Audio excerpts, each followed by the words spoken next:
My husband's work wife just became our neighbor. I stood in my kitchen staring at the moving truck backing up into the house next to mine. The house had finally been sold after the previous owner moved to Florida a couple months back. I baked cookies to welcome them to the neighborhood and walked over. The front door was open with boxes everywhere. I knocked on the frame and called out, "Hello? I'm from next door. I brought some cookies." I heard footsteps coming from the back of the house, heels clicking on hardwood, and then she appeared. Blonde hair perfectly styled, pencil skirt and silk blouse like she was dressed for the office, not for unpacking boxes. A smile that didn't quite reach her eyes. "Oh my God," she said. "Elena, right? Brad's wife?" It was Megan. The Megan. My husband Brad complained about her all the time, saying she talked too much and always needed his help with projects. He said she wouldn't leave him alone, like a cockroach who never died.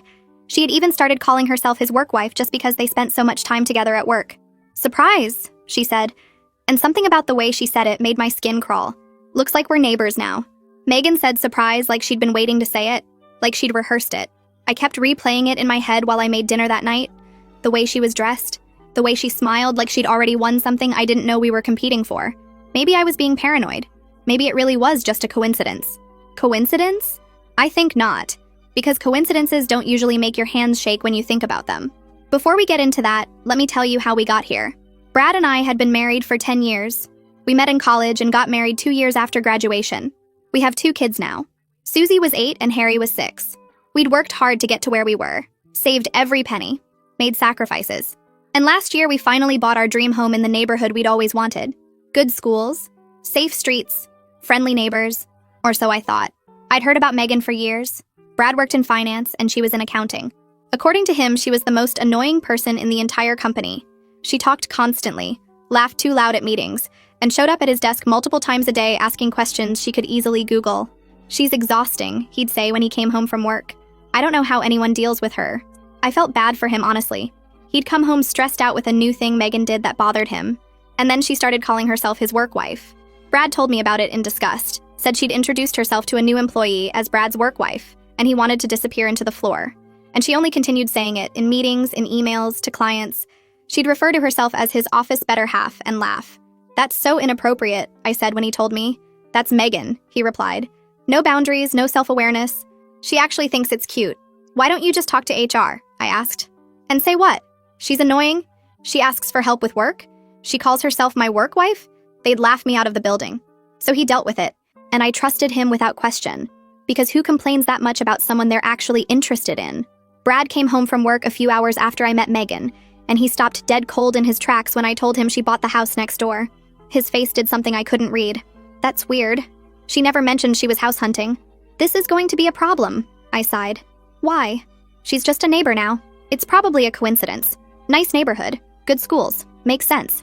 He said it so casually, so dismissively, like I was being ridiculous. But that didn't make sense. Brad should have been annoyed. That's the thing I couldn't stop thinking about. For 4 years, he complained about this woman nonstop. She was exhausting, she was clingy, she wouldn't leave him alone. And now she's living 10 feet from our bedroom and he shrugged it off like I told him we were out of milk. Something was wrong with that math. Something didn't add up. And I was going to pay very close attention until I figured out what. It didn't take long for Megan to start making herself at home. Not in her house, in mine. The first time she knocked on our door was a Sunday afternoon.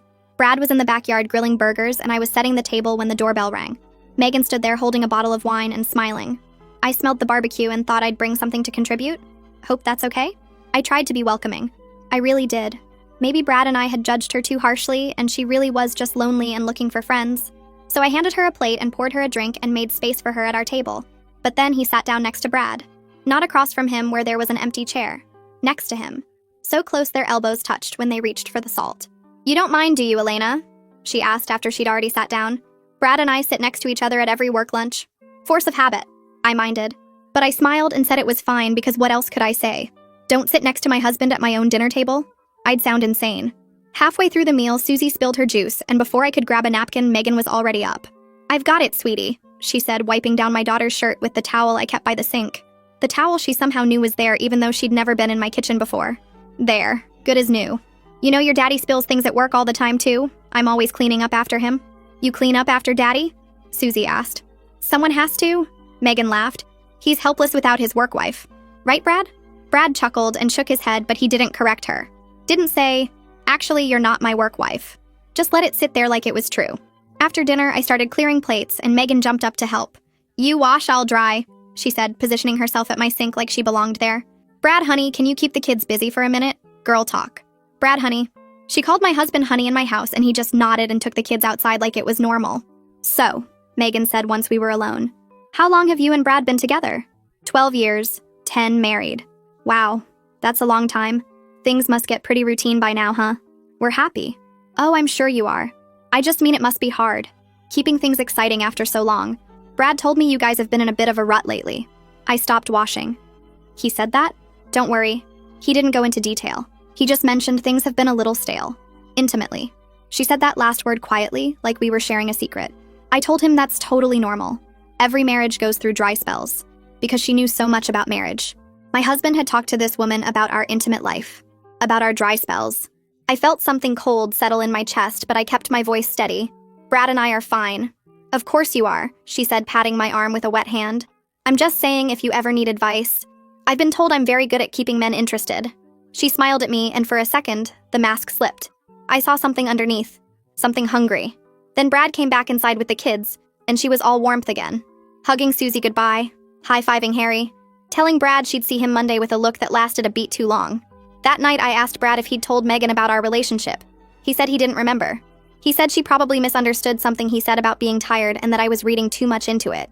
There was no way I was. The next few weeks, Megan found reasons to be at our house constantly. She needed Brad's help with her garbage disposal. She wanted to borrow our ladder. She brought over cookies she'd baked and just happened to arrive right when Brad got home from work. Every time I answered the door, she looked past me like she was searching for him. Is Brad here? Became her greeting. Not hi, Elena. Not how are you? Just is Brad here?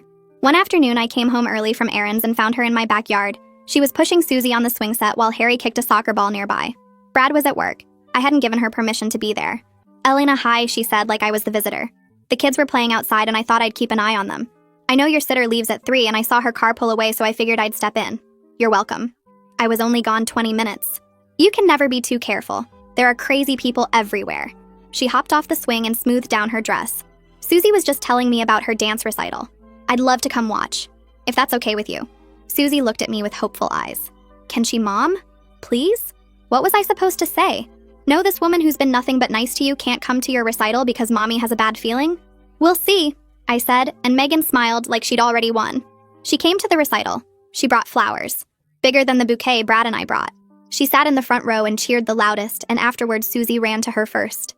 I watched my daughter wrap her arms around this woman's neck, while I stood 3 feet away holding my smaller flowers like an afterthought. She's so talented, Megan said to Brad loud enough for everyone around us to hear. You must be so proud. We are, I said. Megan didn't look at me. Brad, remember when I did ballet? I showed you those pictures from when I was her age. Susie has the same natural grace. You did ballet? Susie asked. When I was little, I could teach you some moves if you want, things they don't show you in regular classes. Mom, can she? I looked at Brad, waiting for him to say something, to back me up, to recognize that this woman was inserting herself into every corner of our lives like water damage spreading through walls. He shrugged. Could be fun.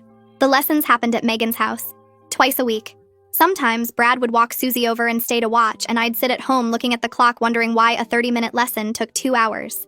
Megan says I'm a natural, Susie told me one night. She says I'm so good I could be her daughter. Be her daughter? This woman was crazy. I told Brad we needed to talk. I sat him down after the kids went to bed and laid out everything. The comments about our relationship, the way she showed up uninvited, the lessons, the flowers, the way she looked at him like I wasn't standing right there. He listened. He nodded. Then he said, I think you're being paranoid. I'm not paranoid. I'm paying attention. Megan is just friendly. She doesn't have family here. She doesn't have kids. She's attached herself to ours because she's lonely. It's sad if you think about it. Brad, she told me we were in a rut. She said you talked to her about our intimate life. I never said that. Then why would she? I don't know. Maybe she was fishing. Maybe she wanted to see how you'd react. And that doesn't concern you? He sighed. What do you want me to do, Elena? She's our neighbor. She's my co-worker. I can't just tell her to go away. You can set boundaries. I have boundaries. Really? Because from where I'm standing, it looks like she has a key to our life and you're the one who gave it to her. He got quiet. I could see him calculating, deciding how much truth to give me. You used to hate her, I reminded him. 4 years, Brad. 4 years of coming home and telling me how exhausting she was. How she wouldn't leave you alone. How she was like a cockroach that never died. And now suddenly she's your best friend and I'm supposed to just accept that? People change, Elena. Do they? Or were you lying to me the whole time? He ran his hand through his hair. Fine. You want the truth? I exaggerated, okay? I complained about her because that's what people do about coworkers. I vented because I was stressed and she was an easy target. But she's not actually that bad. And honestly, I feel guilty about all the things I said. I was being hateful for no reason and I'm trying to be better. Trying to be better, I said, not believing him for a minute. Yes, I'm trying to grow as a person. I'm trying to stop being so negative about people who don't deserve it. And if you can't handle the fact that I want to be a better man, then maybe you're the problem here. Not Megan. You. I stood there taking it all in. He'd flipped the whole thing around. Somehow he made me the villain for noticing, turned himself the hero for changing. And somewhere in the middle, Megan got to be the innocent victim of my paranoid housewife fantasies. Fine, I said. Fine, Brad. Be better, grow, whatever. But I'm telling you right now, something is off, and when it blows up, I need you to remember that I tried to warn you. He kissed my forehead like I was a child who'd just had a tantrum. Nothing is going to blow up. I promise. I let it go, or I tried to. I stopped bringing up Megan's name. I stopped questioning the ballet lessons and the random visits and the way she looked at my husband. I told myself I was being crazy and jealous and maybe Brad was right. Maybe I was the problem. But 2 weeks later, I couldn't sleep. I went downstairs for water around midnight and glanced out the kitchen window like I always did. Our backyard was dark. The fence line was shadowed by the oak tree we'd planted when we first moved in, but there was movement. I squinted and stepped closer to the glass. There were 2 figures standing at the fence. Brad in his sweatpants and t-shirt, Megan in a silk robe that barely covered her butt. They were talking in low voices. I couldn't hear what they were saying, but I could see how close they were standing. I could see her hand resting on his forearm. I could see him leaning in like she was magnetic and he couldn't help himself. She laughed at something he said and touched his chest. Let her fingers linger there for a second too long. He didn't step back, didn't remove her hand, just stood there soaking it in like a man dying of thirst. I watched for 5 minutes, watched her flip her hair, watched him smile in a way he hadn't smiled at me in months, watched whatever was between them pulse like a living thing in the dark. Then I went back to bed and pretended to be asleep when he came in 20 minutes later. The next morning, I waited until the kids left for school. I poured myself a cup of coffee and sat down across from Brad at the kitchen table. He was scrolling through his phone, eating toast like it was any other Friday, like he hadn't been whispering with another woman in our backyard 12 hours ago. He looked up from his coffee. What? At the fence. With Megan. Midnight. Her in a robe. You with your hands all over each other. He set down his phone. It wasn't like that. Then tell me what it was like. I couldn't sleep. I went outside to get some air. She happened to be outside too. We talked for a few minutes. That's it. I watched you for 5 minutes. I saw everything. So don't sit there and tell me it wasn't like that when I watched it happen with my own eyes. He was quiet for a moment. I could see him running through his options. Deny harder. Gaslight more. Tell me I imagined it. Tell me I was dreaming. Tell me I was crazy. She's a touchy person, he finally said. That's just how she is. It didn't mean anything. Try again. Elena. No.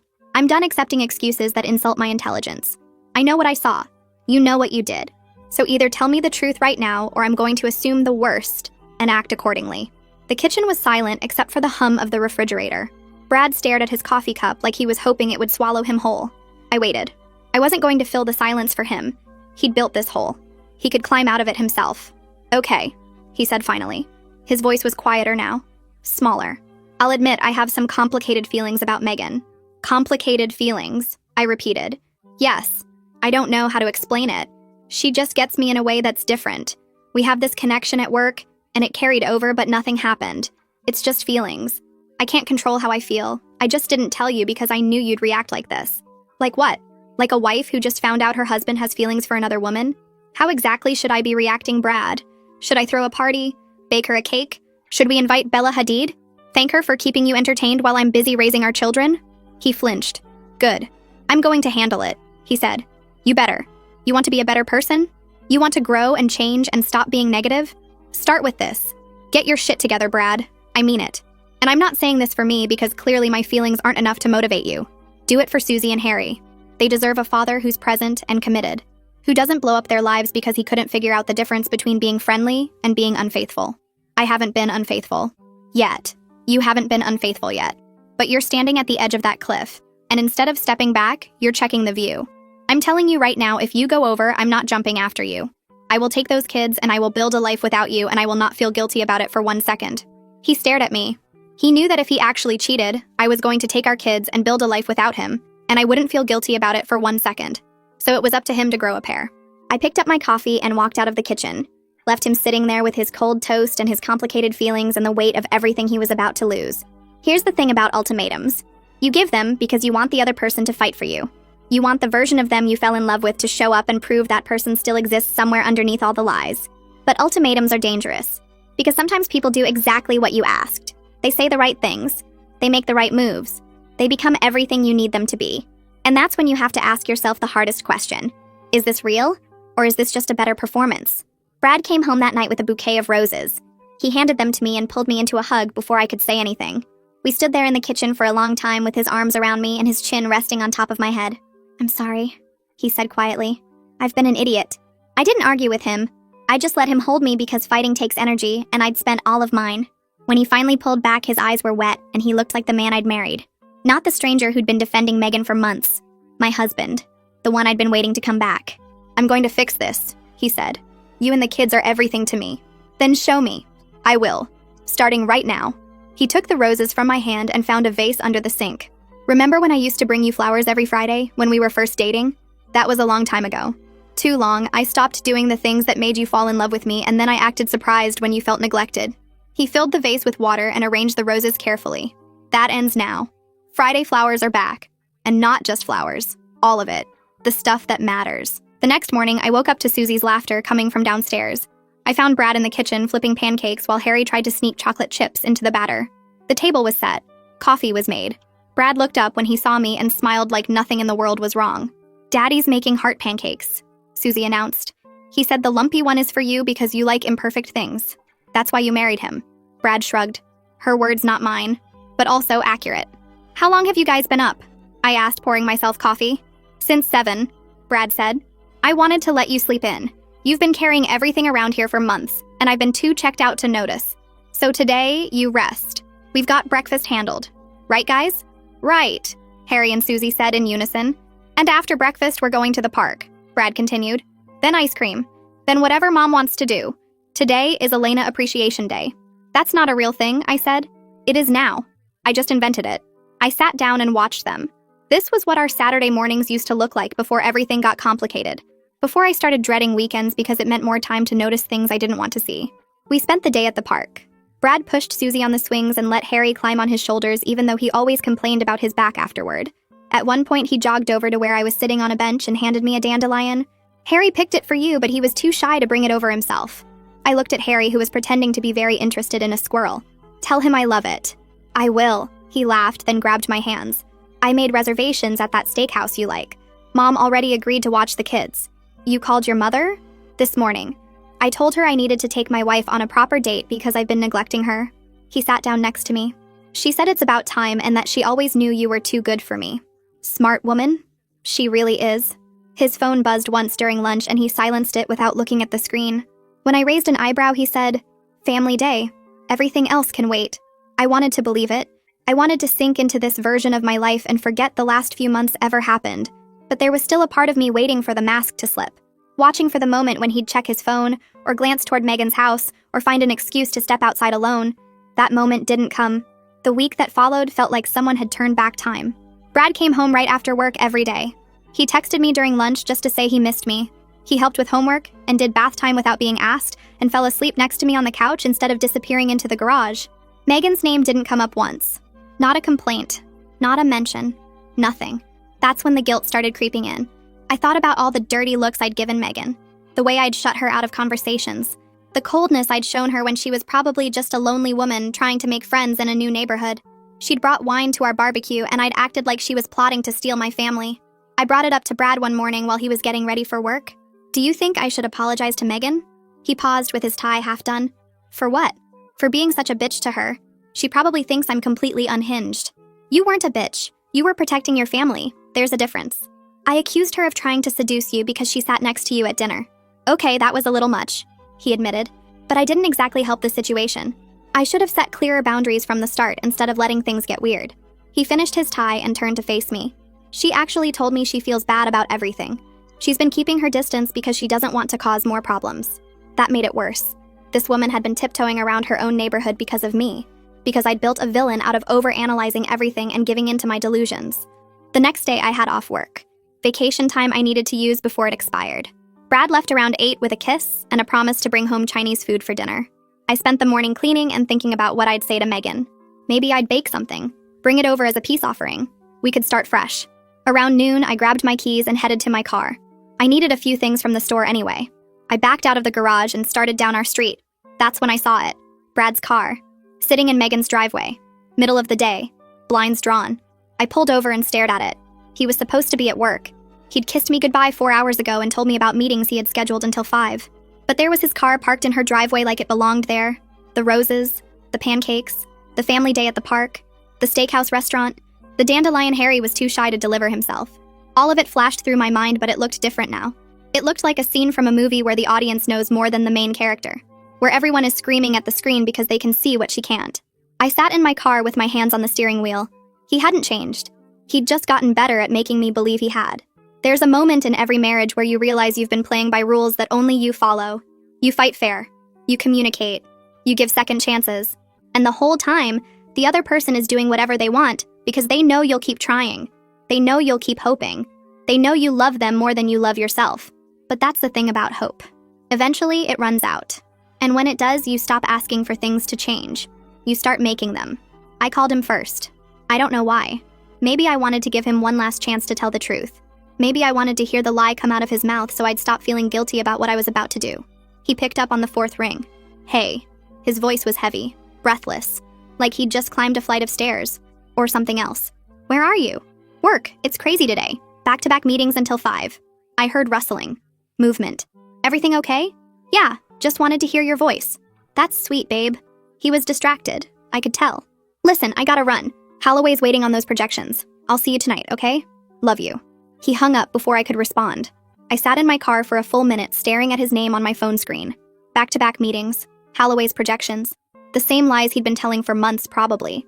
The same voice he'd used to promise me Friday flowers were back. The same mouth that had kissed me goodbye this morning before driving straight to her house. His car was in Megan's driveway. I'd driven past on a hunch. Just to check. Just to prove myself wrong. But there it was. The black Mustang I'd helped him pick out 2 years ago. Parked behind her white Nissan like it belonged there. I pulled in behind him. Blocked him in. If he was going to run, he'd have to go through me first. The front door was unlocked. I didn't knock. I walked in like I owned the place because in a way, I did. Every late night he'd spent working. Every weekend conference call that went 3 hours long. Every business trip that required him to leave on Friday and come back on Monday. I'd paid for this. I'd earned the right to walk through that door. The living room was dim. Curtains drawn.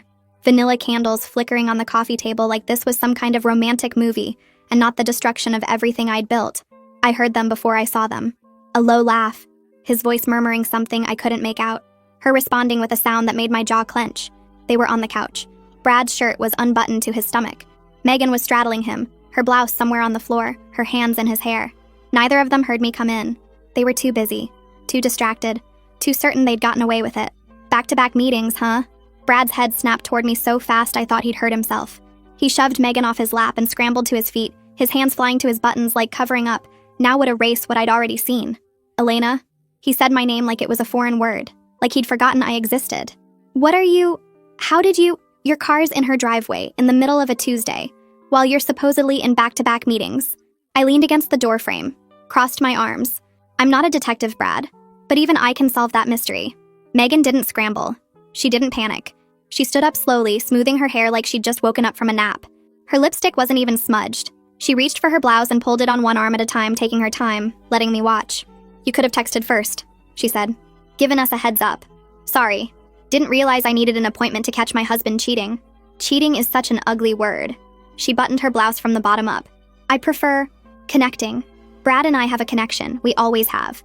I'm his work wife, after all. That phrase again. She loved throwing that in my face and he loved ignoring it. Brad stepped toward me, his hands raised like he was approaching a wild animal. Elena, listen to me. This isn't what it looks like. You're right. It looks like you were about to sleep with your coworker on her couch, but I'm sure you were just giving her CPR. Mouth to mouth. Very thorough. I'm serious. His voice dropped. Softened. The same tone he used when he was trying to talk me out of being upset about something. Megan and I were just talking. Things got out of hand. But nothing happened. You walked in before anything actually happened. Your shirt's unbuttoned and her bra's on the lampshade, but sure, nothing happened. Megan laughed. A short, sharp sound. She's smarter than you give her credit for, Brad. I told you she'd figure it out eventually. Shut up! He whipped around to face her. This is your fault. You pushed this. You moved here. You wouldn't leave me alone. Oh, please. Megan rolled her eyes. You were texting me before I even signed the lease. You helped me pick out the paint colors.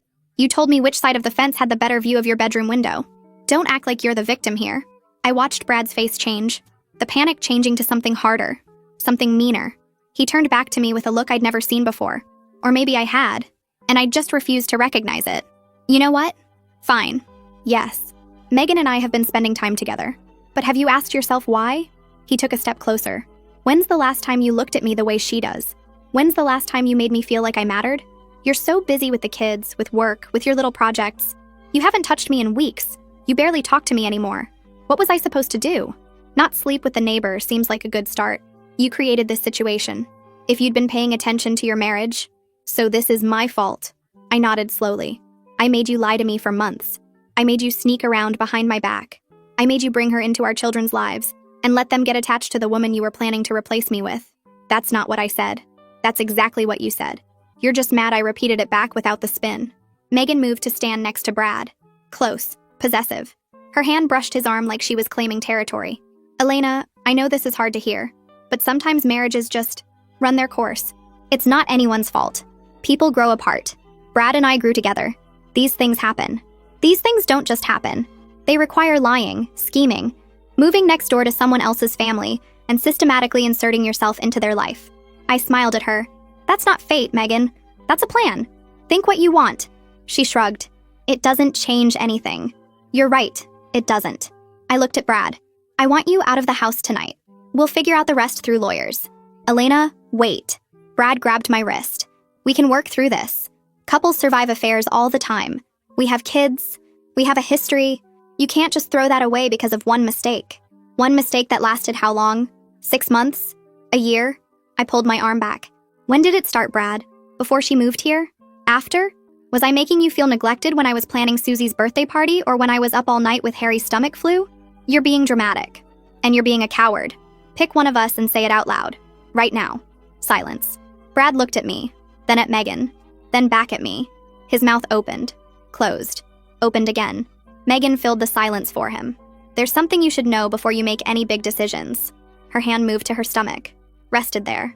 Light, almost casual. I'm pregnant. 8 weeks. Brad's baby.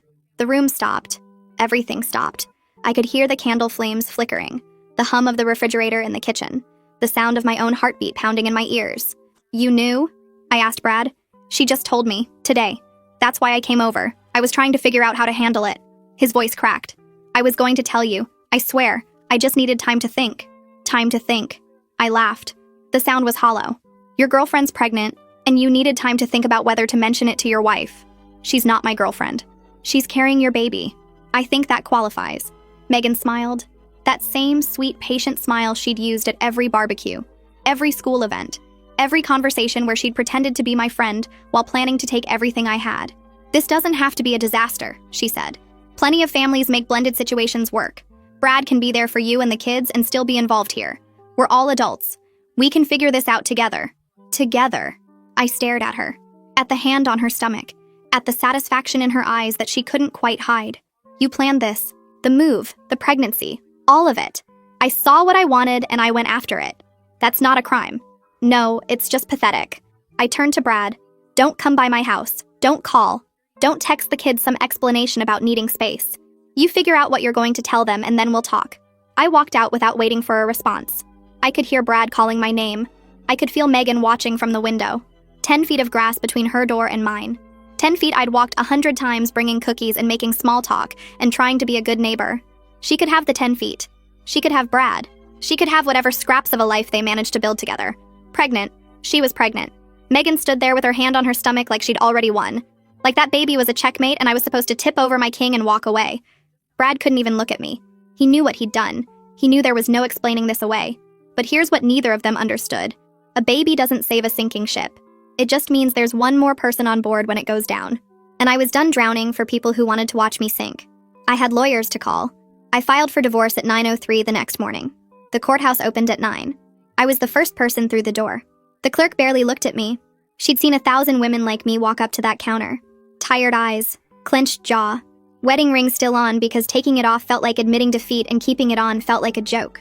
She handed me the paperwork without asking questions. I filled it out in the lobby with a pen I'd stolen from Susie's backpack. Irreconcilable differences. That's what the form called it. 4 years of lies. A baby with another woman. A coworker he'd complained about so much I'd memorized every grievance. Irreconcilable differences. I signed my name and handed it back. Brad showed up at the house that afternoon.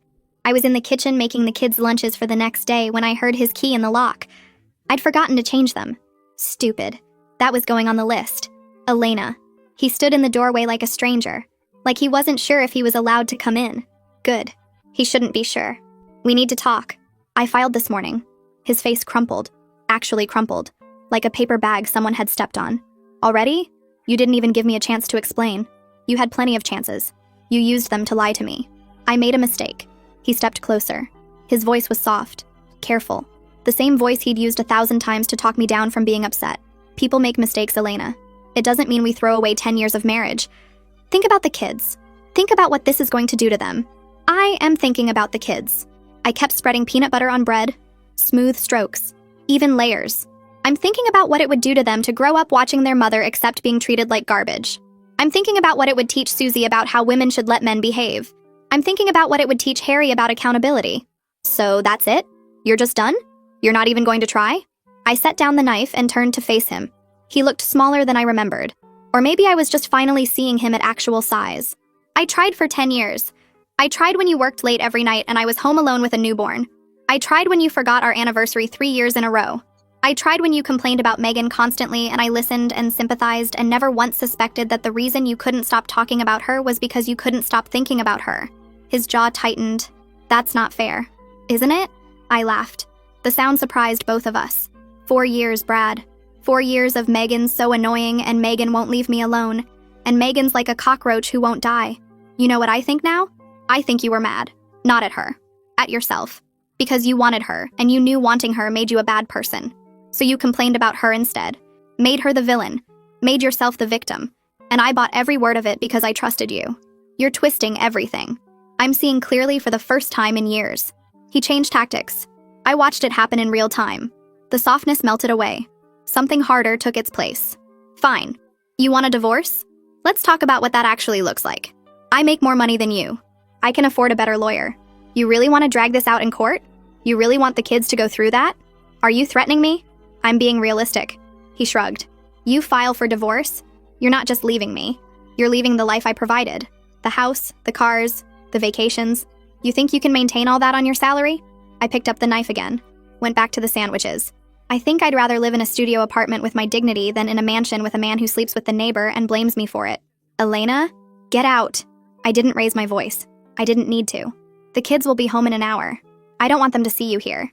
You can pick them up on Saturday supervised at my mother's house until we figure out a real schedule. He stood there for a long moment. I could feel him weighing his options, trying to figure out an angle that would work. There wasn't one, so he left without another word. The divorce took 4 months. 4 months of lawyers and paperwork and custody negotiations, and Brad showing up to every meeting with a new strategy. First he tried remorse, then he tried anger, then he tried making me look unstable. His lawyer brought up my erratic behavior and paranoid accusations. My lawyer brought up the text messages I'd subpoenaed from his phone. 14 months of conversations with Megan, explicit photos, plans to leave me once Harry started kindergarten so it would be less disruptive. The judge gave me primary custody. Brad got every other weekend and Wednesday dinners. He also got the privilege of paying child support for 2 households now, since Megan's baby was due in 5 months. I saw them together once, about 3 weeks after the divorce finalized. I was picking up Susie from ballet. The class Megan had stopped offering once she realized free access to my kids wasn't part of the package anymore. Brad's car was parked outside Megan's house. I could see them through the window. She was gesturing wildly. He was sitting on the couch with his head in his hands. The same couch I'd found them on. Funny how different it looked now. The moving truck showed up at Megan's house 6 weeks later. I watched from my kitchen window as she loaded boxes into the back. Alone. Brad's car was nowhere to be seen. My mother told me later what happened. Small town. Word travels. Apparently Megan hadn't realized that Brad's lifestyle was mostly funded by our dual income. The house we couldn't really afford. The cars we'd leased instead of bought. the credit card debt we'd been juggling for years. She thought she was getting a successful finance guy with a nice house and a stable future. What she got was a man paying child support to 2 women, living in a 1-bedroom apartment, and crying into his beer about the family he'd thrown away. She left him 3 weeks before the baby was born. I don't know where she went. I don't care. The house next door sat empty for 2 months before a nice older couple bought it. They brought me cookies the day they moved in. I almost laughed. Brad still picks up the kids every other weekend. He's thinner now, quieter. The charm that used to work on everyone doesn't seem to fit him anymore. Susie told me he cries sometimes when he thinks she's not looking. Harry asked me last week if Daddy was sad because of something he did. I told him no. Daddy was sad because of something Daddy did, and that's an important difference.